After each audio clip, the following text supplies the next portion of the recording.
What's up, everybody? My name is Demetri Kofinas, and you're listening to Hidden Forces, a podcast that inspires investors, entrepreneurs, and everyday citizens to challenge consensus narratives and learn how to think critically about the systems of power shaping our world. My guest in this episode of Hidden Forces is Rebecca Goldstein, a philosopher, novelist, and MacArthur Fellowship recipient. She is the author of 11 books, including her latest work, The Mattering Instinct, which explores our fundamental human longing to feel that our lives matter, that we didn't just come and go, and it was all for nothing. We spend the first hour exploring the origins of Rebecca's fascination with the question of mattering, how this instinct manifests differently from our biological drive for self-preservation, and why we long not just to matter to ourselves, but to feel that we matter objectively. We discuss the critical role played by attention and deservingness in our sense of mattering, the distinction between happiness and fulfillment, and how parenting and early family dynamics shape our relationship with this fundamental human longing. The second hour is devoted to a more in-depth exploration of Rebecca's concept of the mattering map, which identifies 4 distinct archetypes: heroic strivers, socializers, competitors, and transcenders. We examine the relationship between depression and our longing to matter, the role of social media in shaping how contemporary generations experience their own search for validation, and how some approaches to mattering are objectively better than others. If you want access to all of this conversation, go to hiddenforces.io/subscribe and join our premium feed, which you can listen to on your mobile device using your favorite podcast app, just like you're listening to this episode right now. If you want to join in on the conversation and become a member of the Hidden Forces Genius community, which includes Q&A calls with guests, discounted access to third-party research and analysis, and in-person events like our intimate dinners and weekend retreats, you can also do that on our subscriber page. And if you still have questions, feel free to send an email to info@hiddenforces.io, and I or someone from our team will get right back to you. And with that, please enjoy this deeply philosophical, heartfelt, and distinctly human conversation with my guest, Rebecca Goldstein.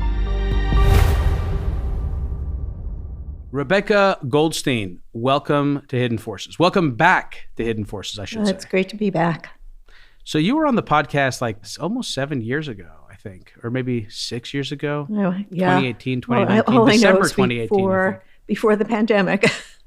Yes. It was before the pandemic, and it was in studio as well. Those were the good old days where we got to do things in studio, and it was a privilege to get to meet you and all my other guests. You came on the show back then to talk about your book, Plato at the Googleplex. But even then, a conversation about mattering, which is what your new book is about, came up. And you even talked to me then about how you were working on this idea. I don't know that you were writing at the time, but it was on your mind. How long have you been working on this book for? Oh, let me think. In some sense, I've been thinking about this topic ever since my first book. This is my 11th book. But I wasn't planning to ever write a book about it. It just became a very interesting topic to talk with various people on. If you're sitting next to me on a plane or a train, a bus, and you want to chat, we're going to start talking about your what I call mattering project. And I've even, it's funny, but I've even had guys trying to pick me up, and I will start talking to them about why that makes them feel like they matter so much. What an interesting, what an interesting response. They don't realize what they're getting into. But there's one conversation in particular I remember. It was really, he defined himself as a pickup artist, and that was just so fascinating. He had stats. His mattering project was how well he performed in the dating pool. In the dating pool. Not uncommon, especially for young men. Exactly. So how did you become, this is a very difficult question to ask because it's like, how do you even answer a question like this? But how did you first become interested in asking this question? Not necessarily like, does my life matter, but realizing the sort of meta question of why am I asking this question? What does it mean? Yeah. And why is there a branch of philosophy beyond sort of maybe Aristotelian ethics or something along the question of what is a good life that actually addresses this issue, this question that's burning at the center of my being? Exactly. Strangely, it was when I was writing my first book, which was a real departure for me because I was trained as a philosopher of science. I did kind of technical stuff, philosophy of science, philosophy of math. I have a book on Gödel's incompleteness theorems. But I found myself writing a novel, which is something I never thought I would do. A first sentence came to me. I'm often asked what it's like to be married to a genius. It just came to me out of nowhere. It was not my voice. It was not my story. And it was just this gift. And I wrote a novel. It was called The Mind-Body Problem. It was a philosophical novel. But my career as an academic philosopher actually took a big hit because, it was a frivolous thing for a young, as yet untenured assistant professor of philosophy to write a novel, and it was kind of sexy novel, which made it all the more frivolous, but I didn't find it at all frivolous. But what had happened when I had written that first draft and I sold it, and the editor asked me the following question: your character is very pretty, very smart, very funny, very sexually desirable, and she's so unhappy. Why is she so unhappy? And I thought about this. She was I had great access to her, but she was a different character, which was what made it so exciting. And then I heard her answering in her voice, and it was because I don't feel like I matter in the way that most matters to me. And she was the one who came up with, in a sense, this whole idea of the mattering map, which functions very centrally in my more developed theory. But, to me, it's so ironic that the idea that's come to mean the most to me as a philosopher came to me by way of a novel, of a character who was not myself, and that somehow was able to give me access to this deep question, to stand outside myself and to be able to ask this question from outside in a way, because it was another character. And that's when this obsession or interest, I don't know if it's an obsession, but this interest first took root. That's so interesting. Do you think that was because you were able to fantasize, you were able to create an imaginary character that had maybe all the characteristics of a life that you think you would want, and that this character ultimately ended up with the same question that each of us wrestles with, despite the fact that she seemed to have everything? Yeah, I think that's it. Yeah, that is it. And I found, I've written to other novels, and I find that this sort of, you're in the character, so you have great access to it, but it really is quite different, or at least I always write characters who are very different from myself. That's the fun of it. It seems that I can get to something that is essential to all of us. Anyway, that's the way it happened. Well, to be clear, I hadn't read The Mind-Body Problem, so I actually don't know if that accurately captures what your intentions were when you wrote the character. But anyways, it was interesting for me to contemplate what allowed you to access that through an imaginary person. Let's get to the subject of the book more specifically, because I think people will also be wondering, what does this even mean? Like mattering. So what is mattering, and what does it mean to matter? Yeah. So we talk about what matters. There are tons of books that use that matrix for a title, why X matters, why money matters, why Jesus matters, why good sex matters. There are just tons of books, why baseball matters, why. And so we do talk about what matters, and we care about that a great deal. And we talk about who matters. And that matters a lot to us. We all want to be counted among those who matter. And that's what the mattering instinct is all about. But what matter means, I think, at its core, is being deserving of attention. And that's already extremely interesting. Attention is very interesting. We're always talking about, we live in an attention economy. Everybody wants attention. But deserving is so interesting, because deserving is a concept that's what philosophers call normative. It involves norms of justification. When we're asking if something is deserving, we're bringing into this what counts as deserving. How are you assessing this? What are your norms here? And so that already gets us into questions of values, of ought, In philosophy, we make a big distinction between is and ought. And if, in fact, we are creatures who want to feel deserving of attention, of whose attention? Ultimately, our own attention. That means that we are, in our very essence, normative creatures who care about values. So it right away shows how very, very interesting we humans are. So obviously, and I think this is something that you write in the book, and it's something we even talked about in your last appearance on the show, that we subjectively matter to ourselves. That's like a default mechanism of survival. If you don't subjectively matter, then you have really no willpower to go on living. Exactly. But what's interesting is that we seem to also feel that we need to matter objectively. In other words, and this, I guess, gets to your point about deserving, that we need to be deserving of not just other people's attention, but also of our own attention. Exactly. Can you help me understand what explains this need to prove that we objectively matter when clearly we subjectively matter in almost all circumstances, because otherwise we have no point in going on living? So Exactly. what explains that? Yeah, so there's self-mattering, And in fact, we're set up biologically, as all creatures are, to first and foremost want to survive and to flourish. From the bacterium to us, this is built into any biological creature.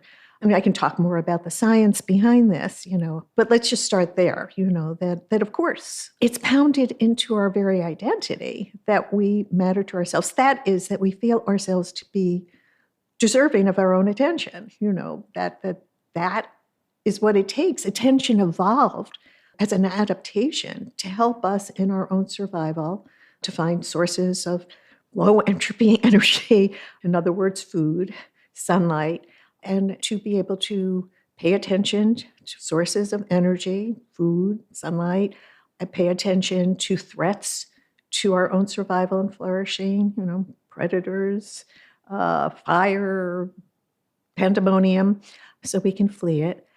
And so, of course, we are constantly paying attention to our environment and how it affects us. We pay ourselves a tremendous amount of attention. That's just a given. So we matter to ourselves. But here's the thing, and this is true, of course, for all living creatures, or all living creatures, certainly, who have evolved attention. We have these big, big brains, and one of our capacities of our brains is self-reflection. And I talk about how I think we evolved this. But what this allows us to do is to, in some sense, step out of ourselves, the way I actually already described that. I do it to a very great degree when I'm inhabiting a fictional creature. But we all have this capacity to step outside ourselves and to think of ourselves as just another object in the world that we can ask questions about, that we can discover new things about. People go to therapy in order to discover new things about themselves that will help them to survive and to flourish. And one of the things that we notice about ourselves is how much damned attention we pay to ourselves obsessively and constantly, just in virtue of being ourselves. That's pounded into our very identity. I mean, when there's not somebody on this planet who pays the amount of attention that I pay to one Rebecca Goldstein, that is another way of saying that I will be dead, right? That nobody else pays that much attention as a matter of biology to me, myself. Actually, Spinoza captured this idea back in the 17th century, the great philosopher Spinoza, who's had such an influence on me.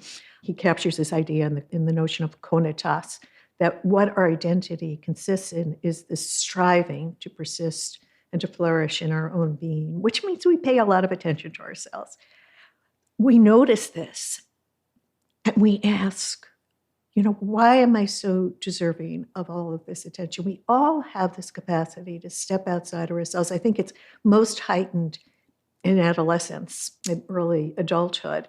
And this step outside ourselves is what turns us into the normative creatures that we are, that we don't want it to just be this arbitrary thing. I pay so much attention to myself because I am myself. we want to justify it in some way. We want all of that attention we pay to ourselves for us to feel deserving of it. Not that other people think we're deserving, that we ourselves think we're deserving of it. And if you don't feel that, you're going to say something like, I don't matter, meaning I don't objectively matter. And that is the most characteristic thing that people who are suffering from depression say. To feel that you don't matter, that you can't matter, that others matter, but that you don't and you never will, is to say something almost self-loathing. It's almost as if you can't stand to be in the company of yourself anymore, which is, what depression is. I can relate to that. And I think I would actually love to explore that shortly in the conversation when we get into the 4 different types of mattering archetypes.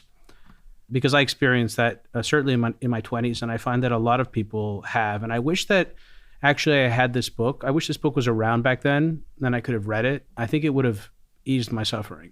So on that note, there's a word that comes up a lot in the book. And obviously I think this insight or this distinction between objective versus subjective mattering is very important. But I think even more important is the word longing. Why was it important to describe the way in which mattering manifests within us as an instinctual longing to matter? In other words, why is it important to acknowledge that this isn't just a want or a need, but it's a longing? A longing. I love that word, longing. And one of the things about it is, it is a long thing. It can never be entirely satisfied. That's the uncertainty that we live with in being creatures who long to matter.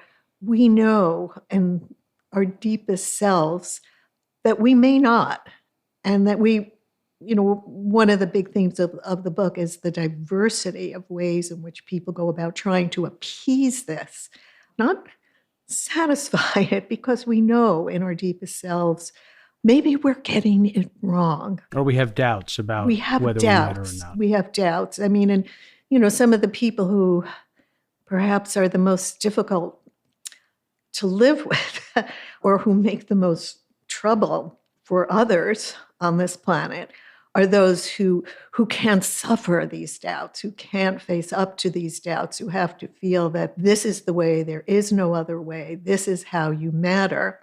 And that can be very, very dangerous to other people, actually. But yeah, the truth of the matter is, we don't know. That there is a kind of leap of faith that comes from that we stake our lives, our own individual lives, on the answer that we come up with trying to appease, to solve this longing. But it's a longing, meaning we never really know. And if you want proof of it before, you're going to end up missing out on your life. Do we find that, not to get ahead of ourselves, because some of this is addressed in the book under the different archetypes that we're about to analyze, but do you find that people, or in reflecting on this or thinking about this, do you find that people that those doubts tend to ease over the course of one's life, but that they're especially intense in childhood and early adolescence? And if so, why? Yeah. I think that here again, there's great diversity among us. That's one of the things in talking to people about this that I've really become impressed with, the diversity among us.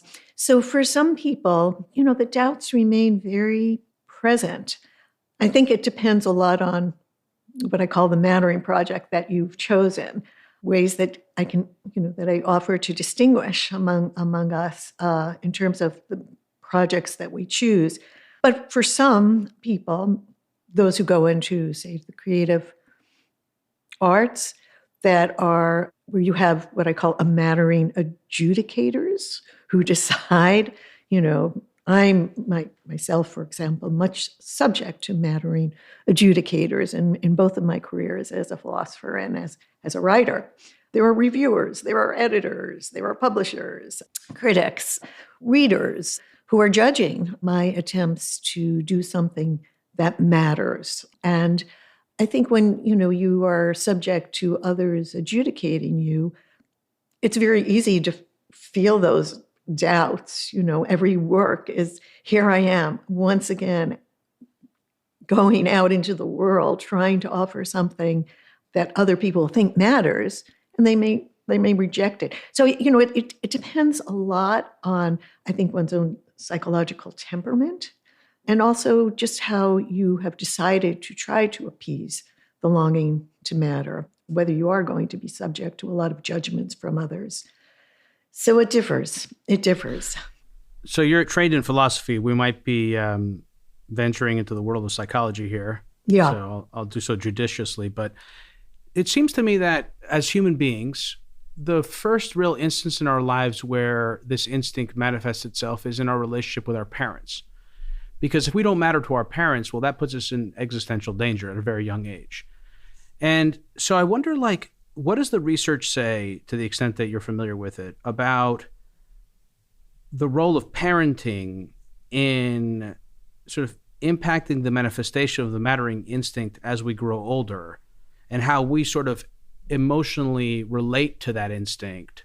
So that if, for example, have parents that show us lots of love and attention, make us feel that we matter, versus parents that, abandon us or we never get to meet or whatever, are there similarities and differences between, let's say, these two extremes of the distribution? Yeah, this is our first model of the world is our family. And it has a lasting impact on us, how much we feel like we matter in this world. That first model is the family with these authority figures. These are mattering adjudicators, if ever there are some in our lives. And I have so many stories about this, but a general answer in terms of both the research of psychologists who are testing this and my own informal research of basically 4 decades talking to everybody I can talk to about this, and also reading lots of biographies. That's also a very good source of life stories, because I think, it's the life story that's that gets at this mattering instinct. But yeah, there are people whose families, in some sense, make them feel like they matter too much, right? And that they expect the world to revolve around them. And they're going to be rudely awakened to the fact that that's not the case. And so I've certainly met people whose lives have been blighted by expecting the world to behave as their overly attentive parents behaved. But then, the other people, and there's somebody who I highlight the book. I weave a lot of stories into the book because I think that this is, the most dramatic way of showing how belonging to matter plays out in people's lives. But, I'm thinking particularly of this one person who was an ex-Nazi skinhead whose parents were abusive. I mean, it was a terrible situation. His mom was a drug addict. He grew up in the mean streets of Philadelphia. His stepfather had been in the wrestling team and Navy and used this kid as a punching bag. And he would get beaten up in school. He was a white kid in a black school. And it was terrible. And then, he just felt completely like he didn't matter. And walking home from school, he would actually try to get hit by a car. I mean, this was someone who hated being himself, self-loathing. And then he ran into these skinheads, and they told him, "You matter. Look in the mirror and see what you are. You are a white, male, heterosexual American. That's all you need to know." And they used the word mattering, right? And it's just so interesting. And so, he became a significant force in the neo-Nazi movement and did terrible things, violent things.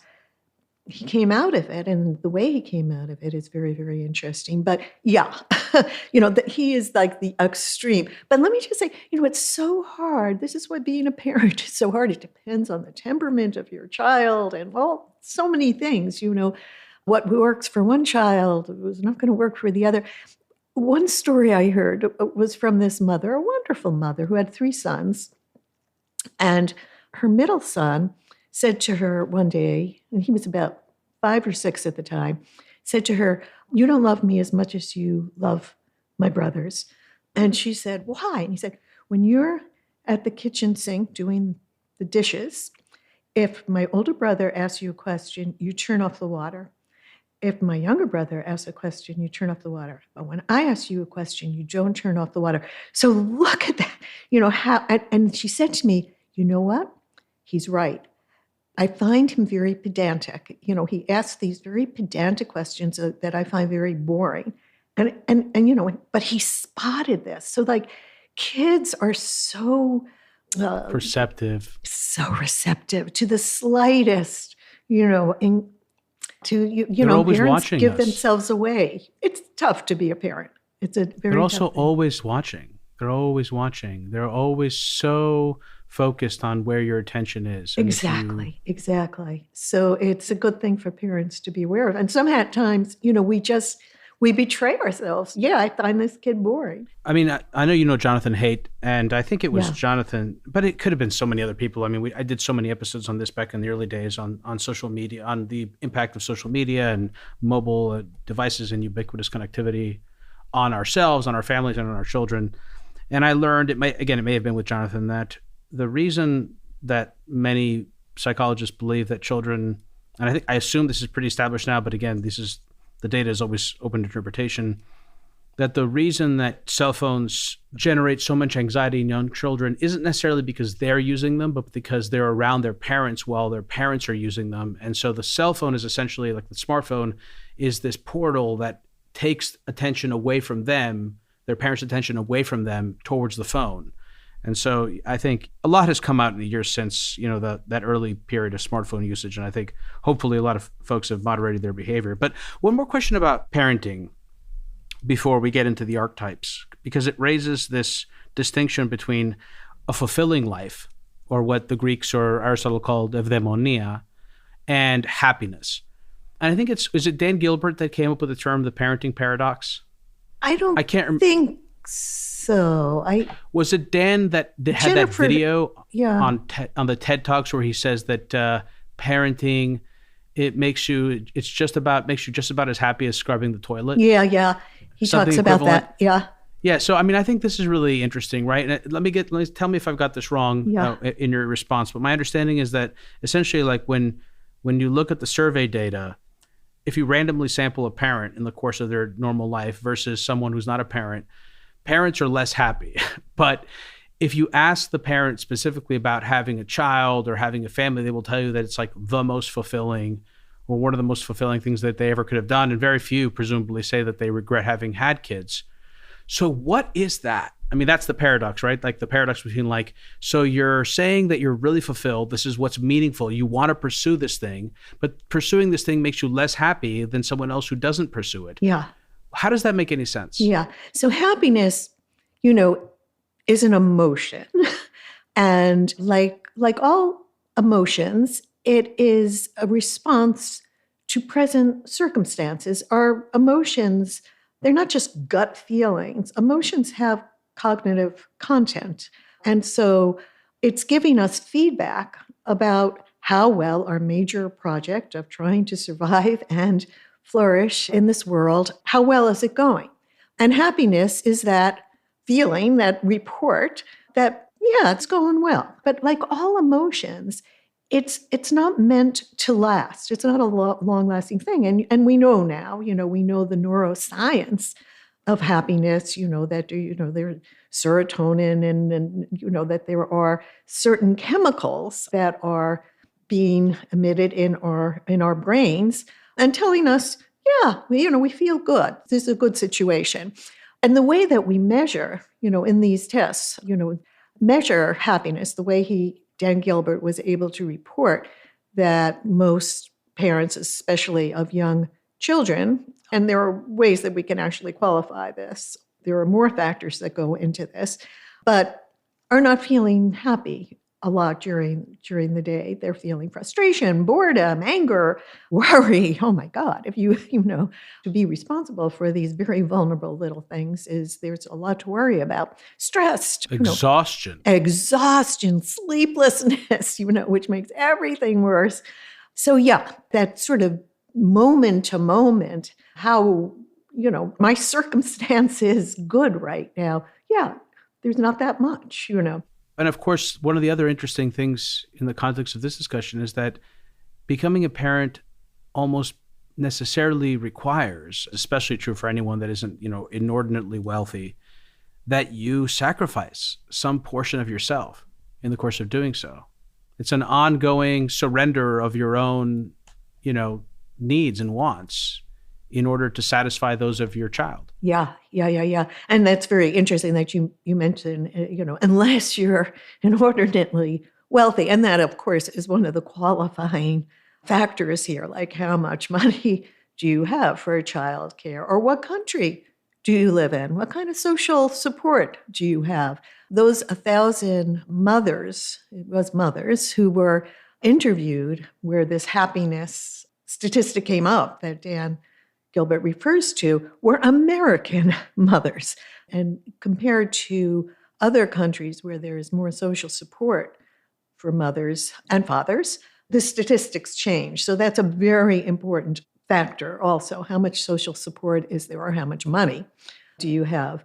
But, so, in terms of happiness, and the way you test this is you ask your subjects to keep a journal, an emotions journal during the day, writing down, just one more burden for these overworked mothers to have, writing down how often you're feeling happy and what are the circumstances that are making you feel happy. And that's how he's able to get the statistic. Yeah, you feel about as happy as you do, not even when you're buying the things to clean your toilet, but about as happy as you do as when you're cleaning your toilet. It's about as often as when you're cleaning your toilet. So, but that's that moment-to-moment, episodic happiness. But there's something else, that you had gotten and you spoke about, the ancient Greek notion of eudaimonia. And that is the sense of flourishing. And that's a long-range view that we take of our lives. And again, that's so tied up with the very capacity, self-reflective capacity that we have that gives us the longing to matter in the first place, that we can sort of step outside of our lives, the moment to moment, living the life, and look at the long view and say, how well am I doing here? How satisfied? And there's a very interesting test that psychologists have come up with to test this notion of flourishing, of well-being, and it's called the Cantrel Test. And so it's quite abstract. So it's imagine a ladder with 10 steps and imagine different ways that your life could go and compare this different ways that your life can go to your actual life. And then tell me, at what step are you? How much better can you imagine your life? Can you imagine it? Are you at a 10? That is, you are living your dream life. You can't imagine it going any better. Or 1, almost anything would be better. My life it's bad. It's just nothing makes me feel good about myself. This would be somebody who's really in depression. And what they find is you can be tolerating a tremendous amount of unhappiness in terms of your episodic journal, emotions journal, and still feel that your life is going pretty damn well. And that's what they find with parents, right? So that's a way of resolving this paradox. It's 2 different things that we're assessing when parents who are day to day not terribly happy, filled with stress and sleeplessness, boredom, frustration, anger, and guilt over all of those negative emotions because you feel guilty about it, and yet are saying, I would not trade this life for a life without my kids. So this is a distinction that I'd like listeners to really keep top of mind, this distinction between a happy life or a life filled with happy moments and a life that feels fulfilling or meaningful at the end of it. And actually, this reminds me of part of the discussion you and I had 7 or 8 years ago, however long it was, where we talked about Achilles and the Song of Achilles, which was the Iliad. And you mentioned that he had spoken to his mortal mother because, of course, he was demigod. He was a child of a god and of a mortal woman. And his mother told him that he could either have a long and ordinary life or a short and extraordinary one. And he preferred the short and extraordinary one. And I think that this is a very common impulse, and certainly among heroic strivers, who are the first of the 4 archetypes that you talk about. So let's go there. You have this thing you describe as the mattering map, and there's a graphic in the book which actually lays it out. Each of these 4 archetypes is represented as a continent within the sea of longing. There goes longing again. The first one was the heroic striver. This one's the one that I felt captured so much of how I've sort of longed to be meaningful in my own life. But, there are parts of me that I find in some of these other ones as well. And I think that's probably true for everyone. What are these 4 archetypes? And let's start with the heroic striver one first. Yeah.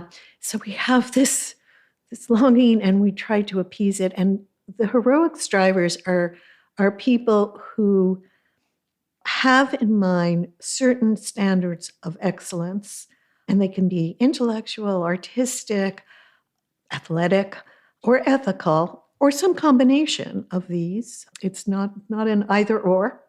And they need to feel that they have met these standards or are on their way to meeting these standards. It's a long-term thing. All of these ways of trying to appease our longing to matter are long-term. But that's what it takes for them to feel like they're flourishing, that they are making progress in meeting these standards of excellence. And it's really, there's some personality psychology theories that I use to try to explain these different ways, these different continents of the mattering map. And so there's some real psychology behind this. But I have to say, in my decades of talking to people, I've never found anybody who doesn't fit somewhere into these 4 strategies. And in academia, or also in the world of writers, most of them are heroic strivers, that they have some standards of excellence for themselves that they have to feel that they are making progress towards. And I tell stories of, some very, very famous writers who got all of the applause, all of the prizes you can possibly want, and yet don't feel like they have met their own standards of excellence. And John Berryman is somebody, the poet John Berryman, a very, very important poet of the 20th century. He ends up killing himself, right? And so he was on the cover of Life magazine. He's got every prize you can possibly want, produced, was very, very influential as a confessional poet. And yet, right? So that this is, heroic strivers are not after fame. They're after their own internal standards of excellence. It's very hard to be a heroic striver.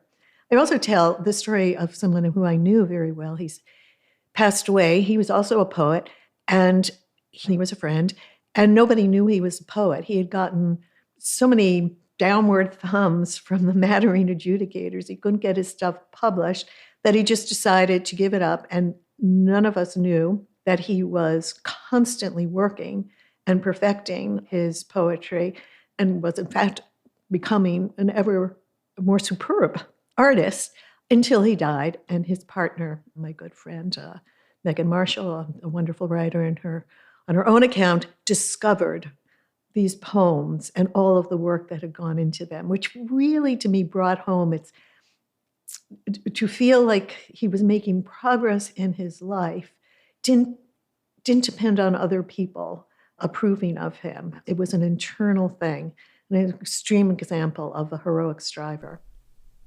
Yeah, there's a beautiful line in the book where he says that, Megan, maybe the thing I'm best at is loving you. Yeah. When I don't remember how it came up, yeah, but essentially that was enough for him at that time. That was enough for him, So it was like she became his mattering project. Exactly. Which can be dangerous sometimes, depending on who you're attached Exactly. to. And she flourished under, they found each other quite, well, they had been lovers in college, and then they went off, married other people, and then they reconnected. And her career, her writing career, she's a biographer, she's won a Pulitzer Prize, and she really flourished under his attention. And I thought, oh, this is his Mattering project. Meghan Marshall's career is his Mattering project. But no, it wasn't. His own poetry was really, it was both. It was both. So let's, I want to talk about one more thing with respect to heroic strivers before we move to the second hour. And it'll also give us an opportunity to discuss the appearance of depression when sort of one's Mattering project isn't going well, or we aren't where we feel like we should be in life, which is something I can really relate to. As I said, this is something I experienced. Me too. And something else also, just to mention now, and maybe we'll have a chance to explore it, or you can address it in the course of your answer, which is that what also feels to be true is that when we have a Mattering project, let's say we're a heroic striver, and we sort of build our lives around becoming something, someone, or achieving something, and then we get it. Sometimes that creates depression, because now you're left without a sense of purpose. So that's something also I just wanted to highlight it as we sort of proceed through this part of the discussion. But I really enjoyed the section in the book where you have this dichotomy of William James, the famous sort of father of psychology, and his sister Alice James, both of whom you, interestingly enough, identify as heroic strivers. Now, it's obvious in the case of William why he would qualify, but it's not so obvious in the case of Alice, at least initially.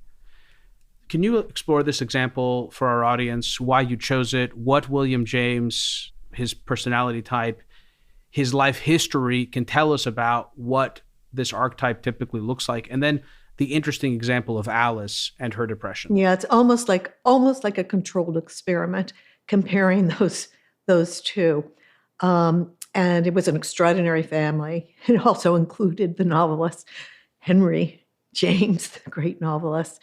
And William James, I mean, I've always been terrifically interested in him because he's both a philosopher and a psychologist. Back when that distinction wouldn't have needed to be made. Yeah, that's right. Yeah, very, very important psychologist. And I think his contributions have been overpowered by Freud's example, and they have a very different attitude. Freud kind of medicalized psychology, and James resisted that. He saw it in sort of existential terms, very much the kind of terms that I present here. But in any case, he was, as you can already, he was an incredibly gifted person. He was not only a great thinker, and an original, startlingly original thinker, terrific writer. His Principles of Psychology read like a novel at times, but he, as well as the varieties of religious experience. But he was an artist. That was his first thought, was to be an artist. He was a very, very good painter, a sketcher.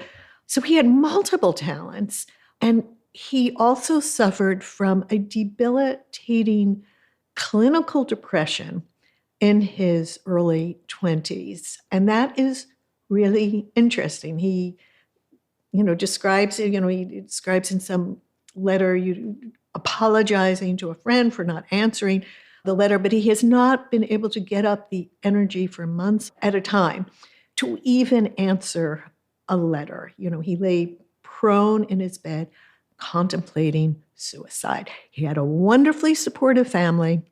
In fact, he got a tremendous amount of attention from his very, very interesting father. He was the eldest born, William James, and yet here he was not able to get on with his life. And until he decided, he said, my first act of free will be to believe in free will, that he was going to just pull himself up by sheer will. He was going to decide that life was worth living and to garner as much energy as he could in putting it to some purpose, And so he already had, by the way, did he at this point? I think yes, he already had a medical degree, but he didn't want to practice medicine. I mean, he was just this multi-talent.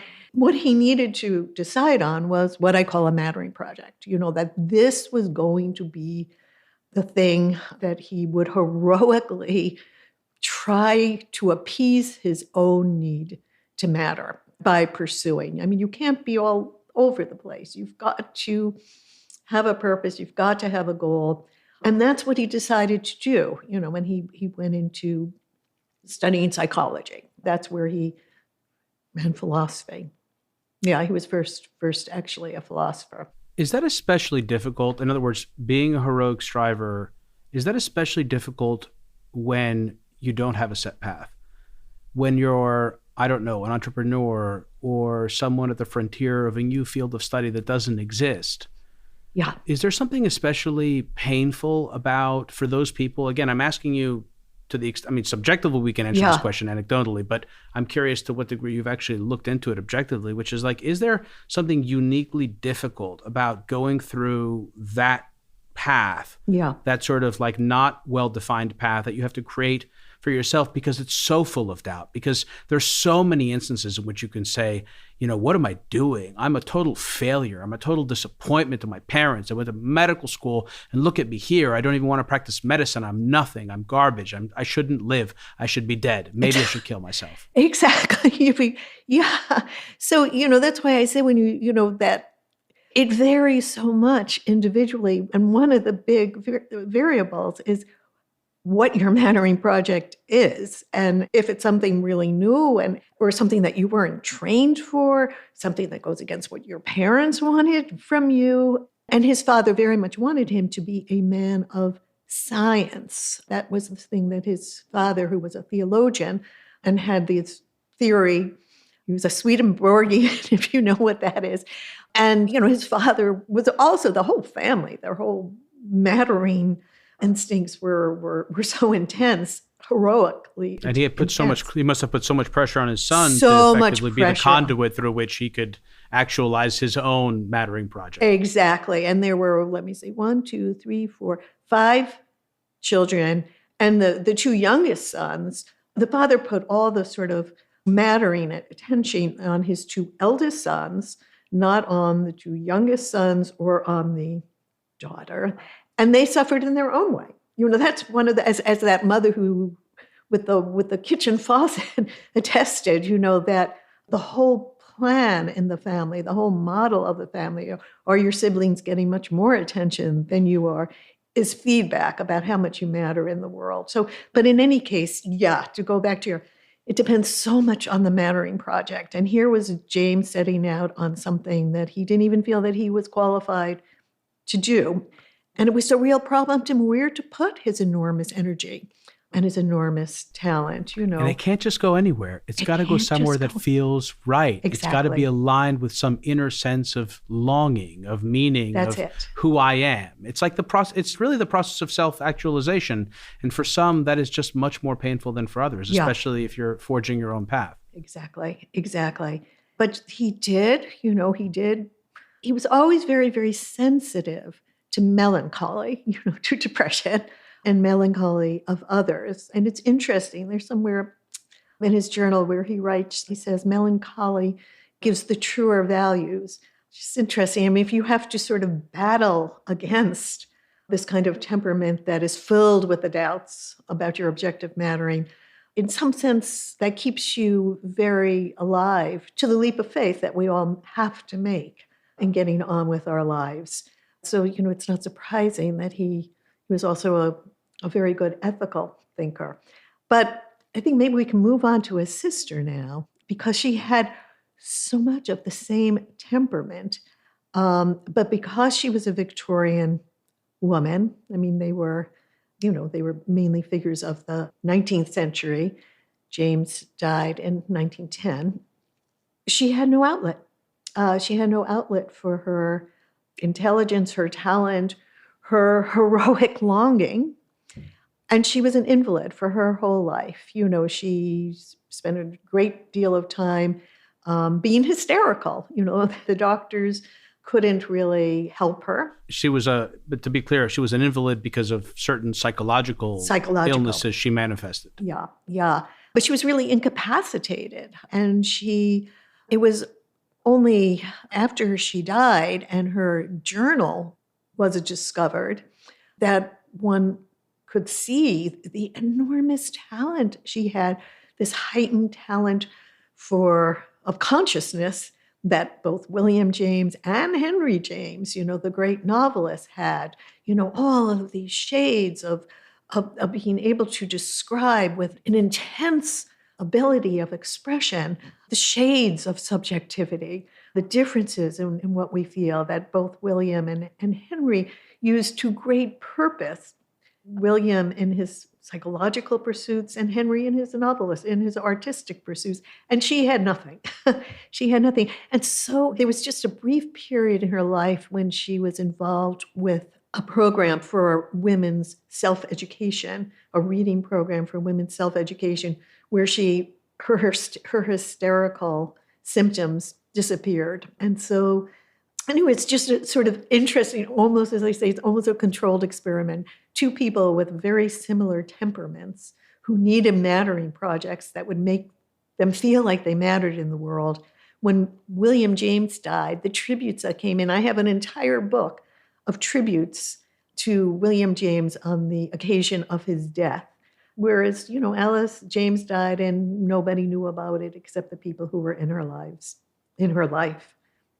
So I have a few more questions to explore on the subject of depression, and I want to use Alice as a jumping off point. I'm going to hold that part of the conversation for the second hour, Rebecca. Sure. Where we're going to also explore the other three archetypes, which are socializers, competitors, and transcenders. Like a classic example of an extreme version of the competitor archetype is Michael Jordan, who, if you ever watched his speech that he delivered when he was being inducted into the NBA Hall of Fame, he describes his deep need to compete as the driving force in his life.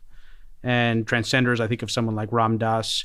Socializers, it's hard to tell. Is it a Kardashian type person? I can't quite tell. I mean, you actually make a point in the book to distinguish between intimacy versus non-intimacy socializers. Yes. So there are different flavors of this. But we're going to get into all of that in the second hour, Great. Rebecca. For anyone new to the program, Hidden Forces is listener supported. We don't accept advertisers or commercial sponsors. The entire show is funded from top to bottom by listeners like you. If you want to access the second hour of today's conversation with Rebecca, head over to hiddenforces.io/subscribe and sign up to one of our 3 content tiers. All subscribers gain access to our premium feed, which you can use to listen to the rest of today's conversation on your mobile device using your favorite podcast app, just like you're listening to this episode right now. Rebecca, stick around. We're going to move the second hour of our conversation onto the premium feed. If you want to listen in on the rest of today's conversation, head over to hiddenforces.io/subscribe and join our premium feed. If you want to join in on the conversation and become a member of the Hidden Forces Genius community, you can also do that through our subscriber page. Today's episode was produced by me and edited by Stylianos Nicolaou. For more episodes, you can check out our website at hiddenforces.io. You can follow me on Twitter at Kofinas, and you can email me at info@hiddenforces.io. As always, thanks for listening. We'll see you next time.